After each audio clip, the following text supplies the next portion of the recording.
Hey everyone, Benjamin Harding here, and thank you so much for tuning in. And I'll be saving this video to post here on the Substack, but I wanted to give you an update on my research on Orpheus and Liszt's Ballade number 2. So the reason why I haven't been posting this week is because I discovered that they are not officially related. That is, the myth of Orpheus and Eurydice is not related to Ballade number 2.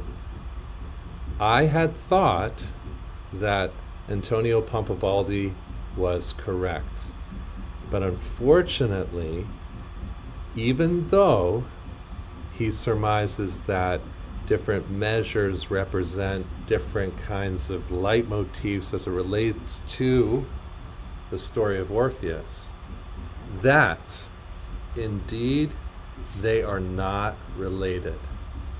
I found this out in a book edited by the great Dr. Alan Walker, who surmises in this book that the Ballade number 2 is quote unquote absolute music. When we use the term absolute music, it means that it has no underlying story officially. Now, I played a concert this past Saturday, and in the concert I said, feel free to imagine the story of your choosing, emotionally, spiritually, whatever, when you're listening to music, because it's very personal when you listen to music. And different kinds of memories come about, different kinds of colors may come into your mind, different kinds of ideas and expressions and emotions, and those are very personal. Especially when you're playing music that has no underlying kind of thematic story to it. When we talk about music that has a direct connection to a story, we call it programmatic music. So absolute music, no connection to a story necessarily. Programmatic music has this underlying story. Here's the deal. From what I found in this particular book, it's not by Alan Walker. I wish I had the author's name at the tip of my tongue, but it was a book edited by the great Alan Walker, a great Canadian scholar of Liszt, who just wrote the most brilliant biography of Chopin. I can't highly recommend that enough. But my commitment to you is the same. I will do some source reading here on Virgil's work that inspired the myth of Orpheus. And I will continue to slow practice Ballade number 2. I will write about this finding officially on the Substack here, that indeed Ballade number 2 does not have a direct connection to Orpheus. And even though you could sort of put the story of Orpheus maybe on top of the music a little bit and sort of use that to kind of create your own kind of story, Liszt had no such intention. And in fact, the Orpheus symphonic poem that he wrote was based on the sighting of a Grecian urn at the Louvre, okay, that had a picture of Orpheus on it. So it's a stretch to take Ballade number 2, which was indeed written around 1853, when he was doing performances of Gluck's Orpheus, the opera, and he wrote he did indeed write the symphonic poem, or the uh, overture music for this opera, Orpheus, his symphonic poem. He did write that, but that particular symphonic poem was based on, yes, his conducting of the Gluck Orpheus opera, but it was also his inspiration was derived largely from seeing this Grecian urn, and this is documented. So I will write about this, but we will continue to explore the Orpheus myth. We're going to take a look at a beautiful transcription by Salati and I'm going to say this wrong. I'm not going to even try. I will get this right for next time when I come on live. A wonderful Italian transcription of the Dance of the Spirits. It's gorgeous. We'll do a slow practice of that. We'll do a slow practice of Ballade number 2. And just in, we will also take a look at maybe one of the pieces of the Orpheus Suite by Philip Glass, transcribed by the great Paul Barnes. Okay? So we'll do a slow practice of that too. So that's an update.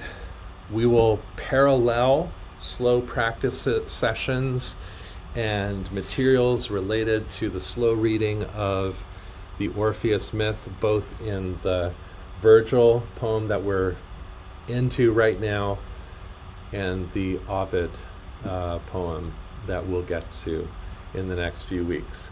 Because we've got to move through these materials, because in the new year we've got some really exciting slow read and slow practice projects coming up, including the Divine Comedy and the Dante Sonata by Liszt. We'll take a look at Jack Redford's Fantastes and read George MacDonald's Fantastes. Oh wow. And next week, or this week, we'll see. I think it's going to be this week, actually. We're going to start to slow read some passages of the Psalms. The Psalms. And take a look at music that has been inspired by the Psalms, some of which has been written for me. New music. In particular, The Wind in His Fists by Ryan Carson, which is yet to be premiered, but we're working on it together quite closely to bring this to fruition. Used to be 10 preludes, now it's 9 preludes by David Thomas, subtitled Psalms Without Words. And the middle movement of Gustav Hoyer's Sonata, which is entitled Psalm. So stay tuned. We'll jump in to these pieces and others as we do some slow reading and slow practicing of these texts. And then in the new year, we'll be jumping into the Divine Comedy, like I said, and maybe some other kinds of ways to serve you in helping you practice and helping you learn some of the music that you enjoy, and making the connections to the broader humanities that this music refers to, is influenced by, and also is a wonderful lens by which to look at the humanities. That's where we want to go. We want to take the beautiful piano music and use it as a way to interpret the humanities and life. So I'm excited.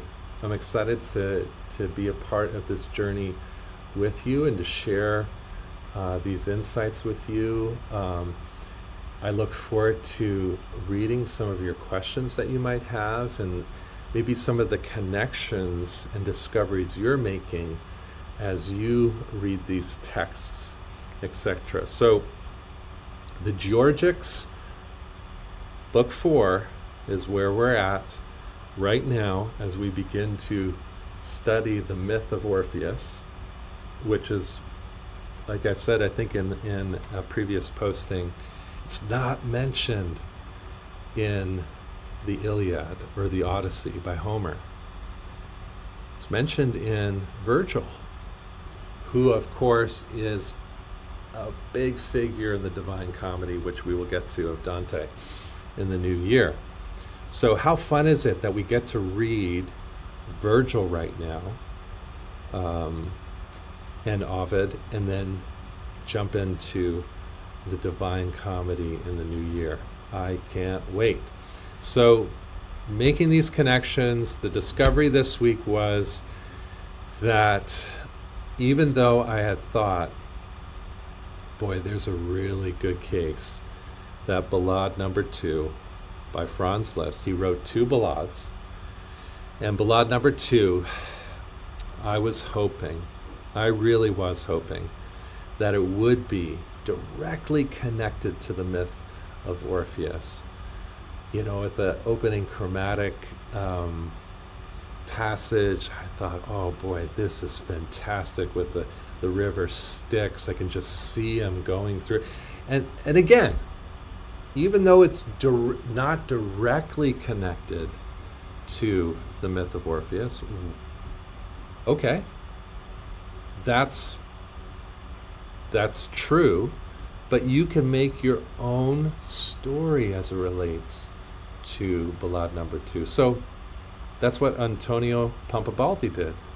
He made his own story. He connected the Orpheus legend in the story of this piece.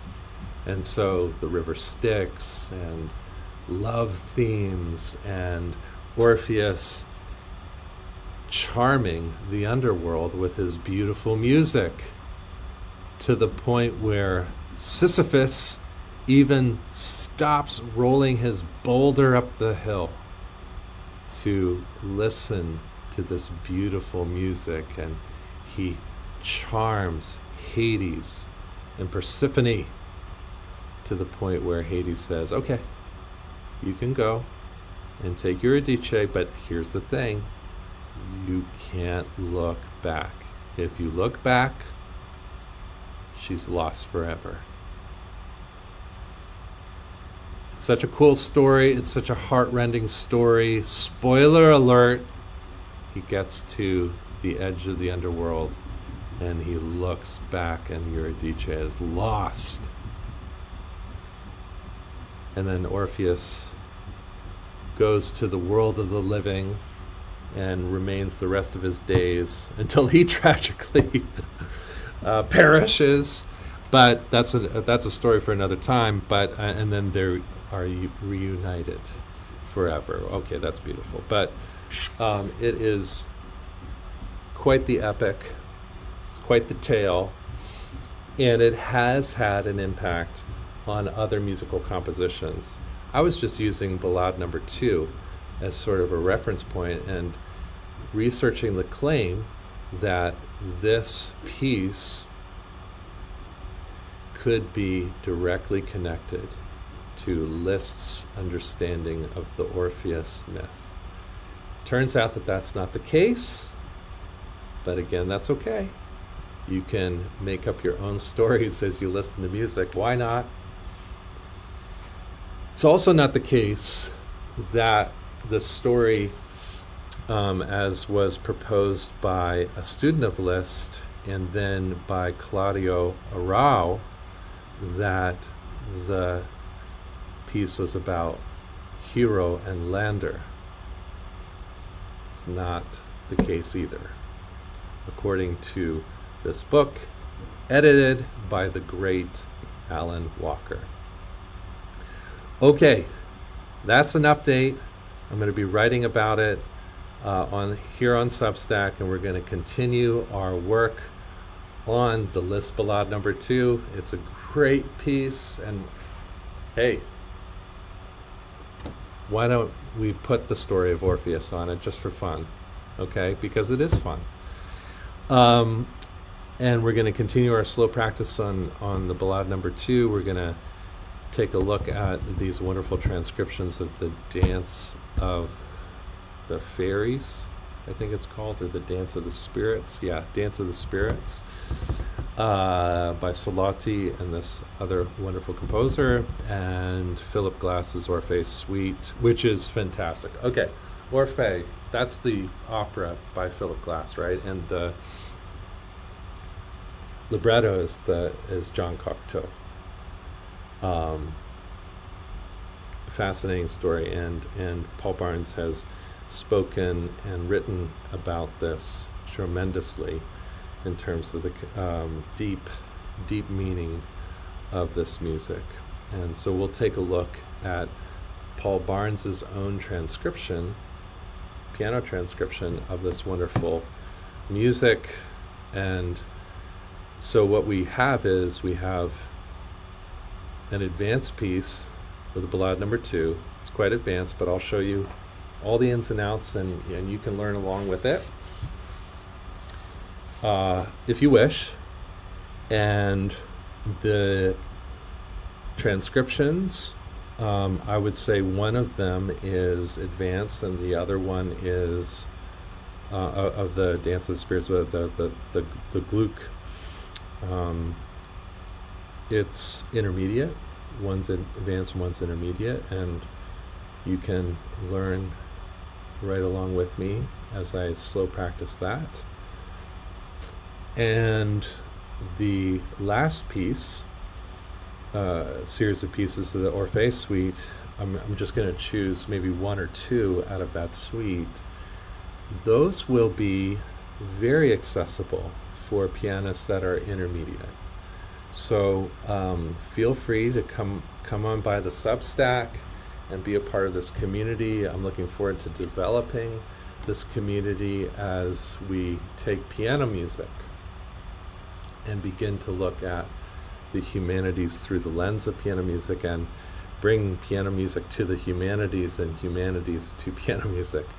Sorry for that cyclical nature of things, but that's the goal, really, because I think piano music and composers have a lot to say about these myths and about the humanities, about the humanities in general, and can shed light on some really beautiful things that we might be missing if we didn't have the beautiful gift that music is. Okay, and the other thing is that we're going to be asking composers to think about the humanities and write music based on maybe texts that we're studying together. So the Divine Comedy, there's so much material there for inspiration and to write a piano piece. I might write some piano music, and let's think about the Petrarca sonnets. Maybe a spoiler alert, yeah, we're going to look at the Petrarca sonatas by Franz Liszt. And what about writing our own sonnets in Petrarchian meter, and maybe writing a Shakespearean sonnet? Okay, well, thanks for tuning in again. It's I'm a bit long-winded here, but I wanted to report to you on the update of my research and findings as of late, and that is that the Ballade number 2 does not have a direct and purposeful and intentional compositional design based on the Orpheus myth. Okay. More later. Thanks for tuning in.